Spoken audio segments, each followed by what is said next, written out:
Hello aspirants and welcome again to Legacy IAS Academy. With this lecture, we continue our detailed analysis of the Economic Survey 25-26.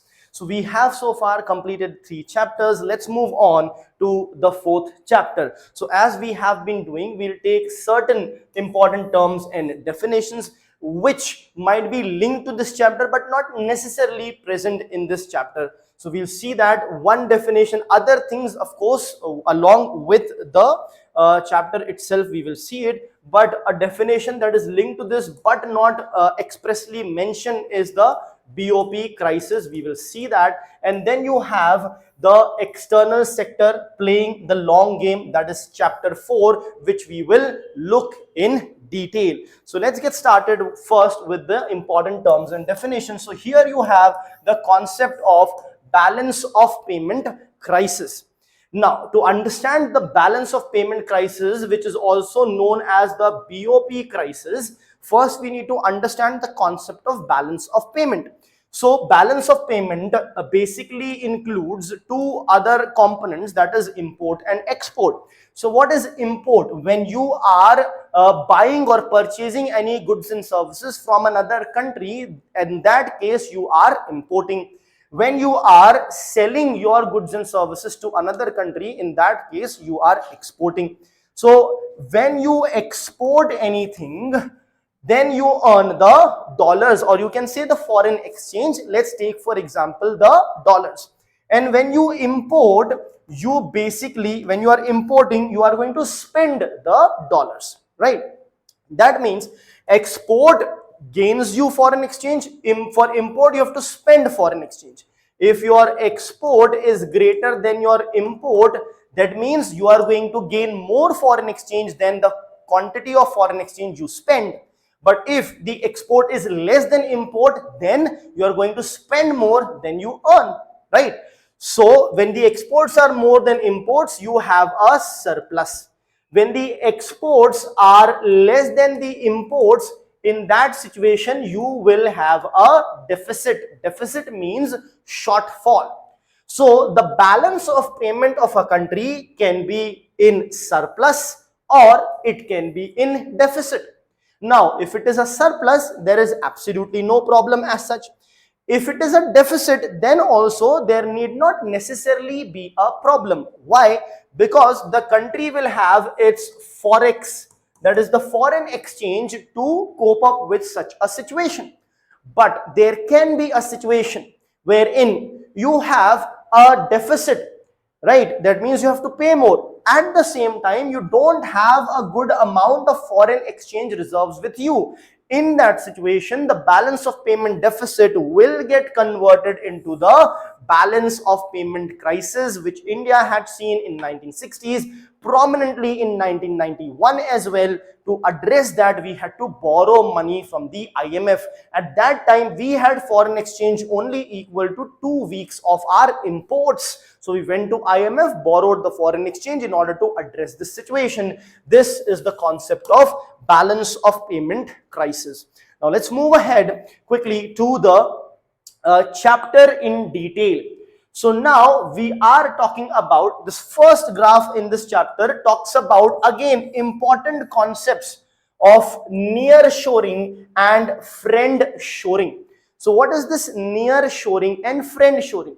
See, the idea is when you are trading with different countries, you will take into consideration the economic reasons, the cost, etc. when you are trading with the country. But what is happening now is friend shoring is on the rise. Friend shoring means what?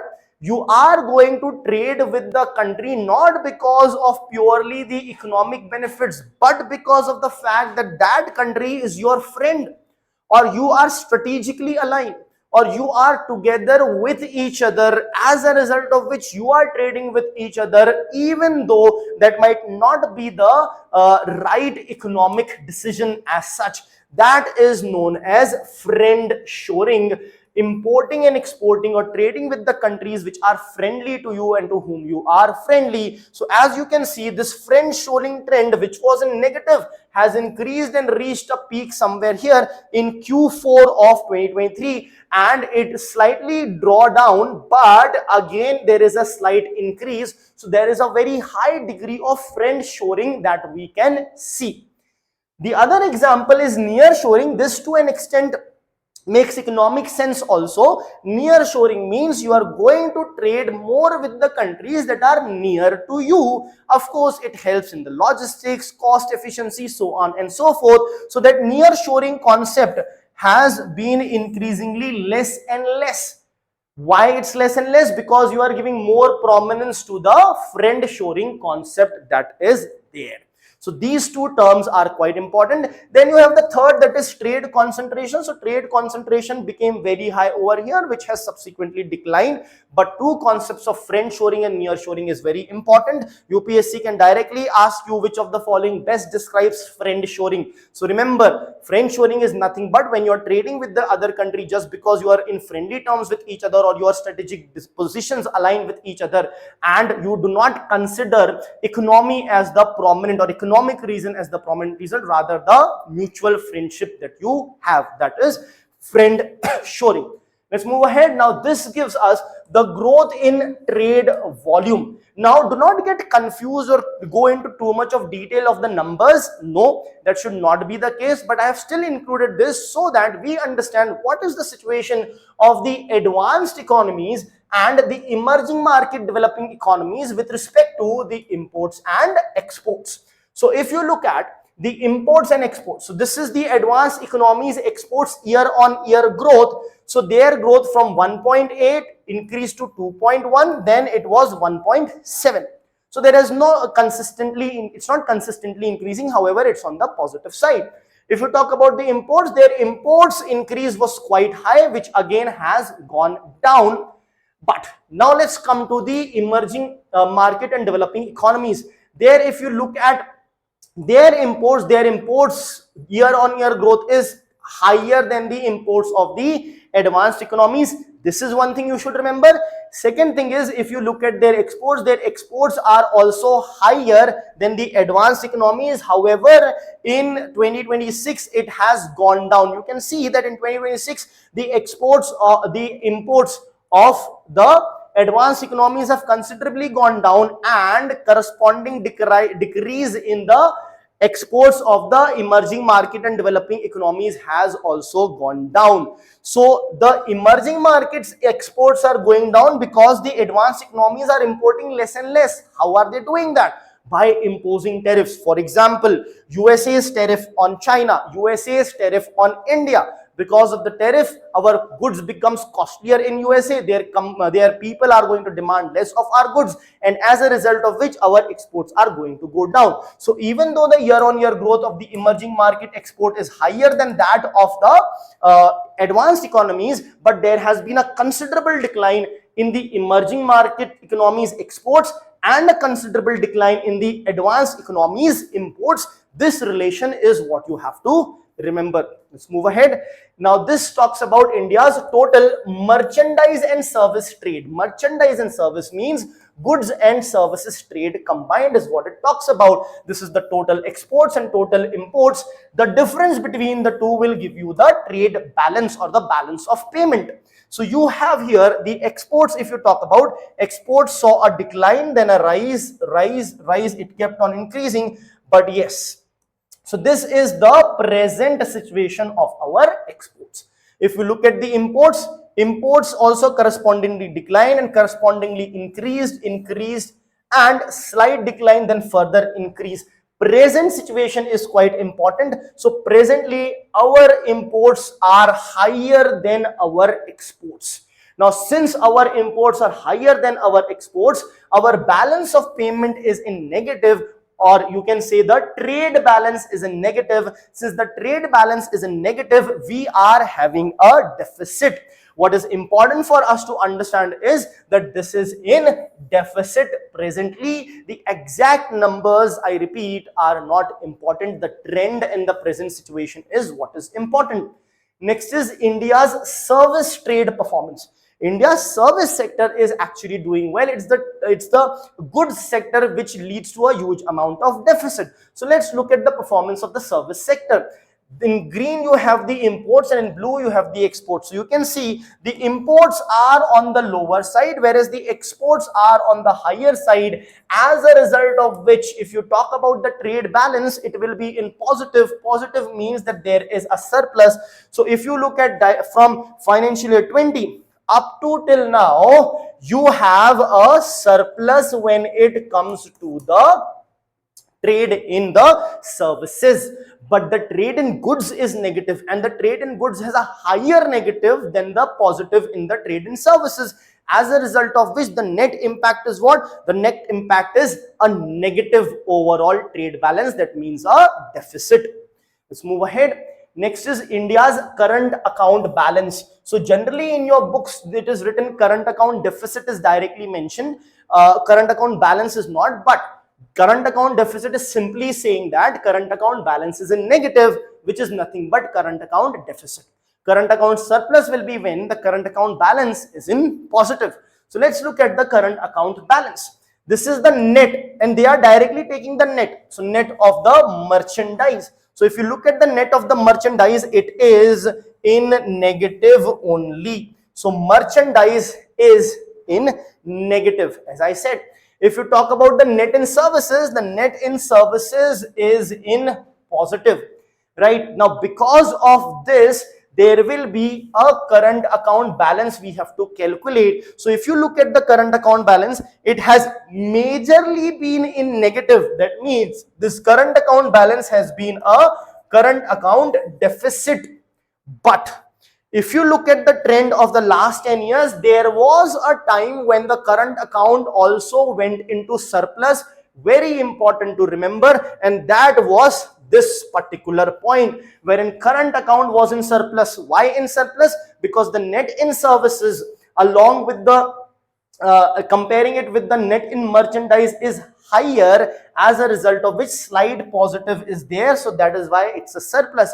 UPSC may ask that in the last 10 years India has seen a consistent current account deficit. That is incorrect, because in one of the year there has been a current account surplus. This is what you have to remember. Let's move ahead. The current account deficit as a percentage of GDP, if we talk about, so India versus certain countries, they have taken some of the emerging economies over here as well. So if you look at, and of course developed economies will also be there, for example United Kingdom, but developing economies, so developed economies, Germany, United Kingdom. Developing economies are also there, for example Vietnam, etc. So while comparing to them, you can see that Singapore has a very high current account balance in the positive side. So this is in the positive side. That means this is a surplus. So all these countries till here are actually in the surplus. But then you have, starting from India, wherein we have a current account deficit. So you have India, Canada, South Africa, UK, Australia and Brazil, which are in deficit, but the rest of the countries are given over here are in surplus, right? So you can just have a browse and understand what kind of countries are having surplus. Remember certain important countries, for example China, because it was in trade war with USA, so China is in surplus, India is in negative or deficit. Next is the net FPI inflows to India. Now this has also been a concern. Why? Because a lot of money is flying out of India. Since it's flying out of India, so if you compare the money coming in and the money flying out, more is flying out, as a result of which here also you will see negative. Now historically there has been a positive. This is a slight negative, but again positive, negative, negative again on the positive side. But if you look at over here in financial year 26, financial year 26 means 25-26. So we are in the negative. That means more money is flying out than the money coming into India. So that's a cause of concern which India needs to address. Now, how can we address that? By incentivizing more money flying into India, making India a more attractive prospect, so on and so forth. Next is the composition of India's foreign exchange reserves. Now, India's foreign exchange reserves consist of four things. One is the foreign currency notes. Second is the monetary gold. Third is the SDR, that is the special drawing rights. And fourth is the RTF, that is reserve tranche facility. These SDR and the reserve tranche facility or the reserve position are both with respect to the IMF, that is the International Monetary Fund. FCA, basically this is the foreign currency asset, or you can say the foreign currency notes. This gold is basically the monetary gold. So RBI has around 880 tons of monetary gold, majority of which is in India now, as compared to previously we used to have majority of it in the Bank of England and the Bank of International Settlement, but we have brought that a lot of that amount back into India, and we aspire to bring the other amount also back into India. Aspire is not the right word, maybe we are wanting to bring more into India only because of geopolitical instability. Now the question is, why do we keep it in Bank of England and Bank of International Settlements? That gives us exposure of the dynamically changing world, and we want to trade in gold. We can utilize that gold and make it easily available to different parts of the world. That is why we keep it over there. But because of increasing geopolitical tensions, we would want to keep more and more with India. And if you look at a decade back, a more percentage of gold was there in Bank of England and Bank of International Settlement combined. Then it was there with our own RBI. But right now, majority of the gold is with the RBI and a lesser percentage is with the two banks, as I mentioned. Now, in the foreign exchange, as I said, these four are the components. The highest component is the foreign currency note. Then comes the monetary gold. Then your SDR and RTF. So right now, economic survey had also economic survey has said that India's foreign exchange reserve has crossed $700 billion. In fact, I would be not wrong to say that it has in fact crossed $701 billion. Now this is the composition. So you can see the highest is the foreign currency assets, then the monetary gold, then the SDR, and then the reserve position that is there. However, we should also know what the government is trying to do is diversify. For doing that, the government is basically reducing its dollar holding and increasing its monetary gold holding. That is happening as we speak.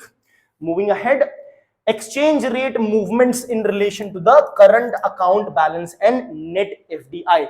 Exchange rate means the rate at which one currency can be exchanged to another currency. Major emphasis will be with respect to dollar and Indian rupees. So because majority of our trade is in dollars. Now if we look at the net FDI, this is the current account balance, and this is the depreciation or the appreciation of the rupee. So if you look at the net FDI, it has been overall in positive, but current account balance has been in negative. And you can see over here, this is the fluctuation of the Indian rupee, which you can see is majorly on the negative side. That means majorly the Indian rupee has basically depreciated. But has that been the case throughout the last 10 years? No. Even in the last 10 years, there was a slight appreciation. If you go back further, there was some appreciation here. But yes, majorly Indian rupee has depreciated against the foreign currencies. Next is the CAGR of merchandise exports, services exports, and total exports. So what is CAGR? It is the compounded annual growth rate. So if you look at the compounded annual growth rate of services and merchandise, so you can see services was 13.7 from 2000 to 2025, but 10 to 25 it is lesser. 10 to 20 it's 8.3. If you look at from the last 5 years perspective, it's 12.7. This is quite good. If you look at that of merchandise, from 10 it went down to 6.2. So when this is decreasing, there is a decrease here also, because it is a globalized world and the tariffs and all affect both of them. And when this decrease further, this also decrease. But then since there has been an increase here, there has been an increase here as well. But it is clearly visible that our growth rate of the services sector is higher than that of the merchandise, as a result of which it helps our surplus. But if you look at the total will be a balance or a accumulation of both of them. Accumulation rather, if the services sector is growing at 12.7, trade merchandise at 6.9, the two combined together, how fast it is growing? So it is growing at 9.4, and it will also follow the same pattern. If you can see, from 11 it went down, it went further down, then there has been an increase, like the increase in the service as well as in the merchandise exports that is there. Now, India's strength is the services exports. That is why it is advisable that any free trade agreement that we engage ourselves into, we also need to leverage our services sector in order to ensure that we get the best out of the deal. Because a couple of weeks before, a report stated that the countries with whom India is having FTAs, free trade agreements, with those countries, our trade volumes are increasing. But either our surplus is going down or our deficit is increasing towards them. It showcases the fact that FTAs are increasing our trade volume, but it is not helping our surplus, and it's not ending up improving our deficits as such. So we need to be better at negotiation. We need to leverage our strong points in order to get the best of the deals. Now we have cracked the deal with European Union as well as United States, but it remains to be seen how it will perform. It may again lead to an increase in the volume, but it may not increase our surplus with USA, and it may not help us in increasing our surplus going forward, which still remains to be seen. So stay tuned with us, subscribe to the channel so as to ensure that you get the notification, and see you again in the next chapter, that is chapter 5 of the economic survey. Thank you.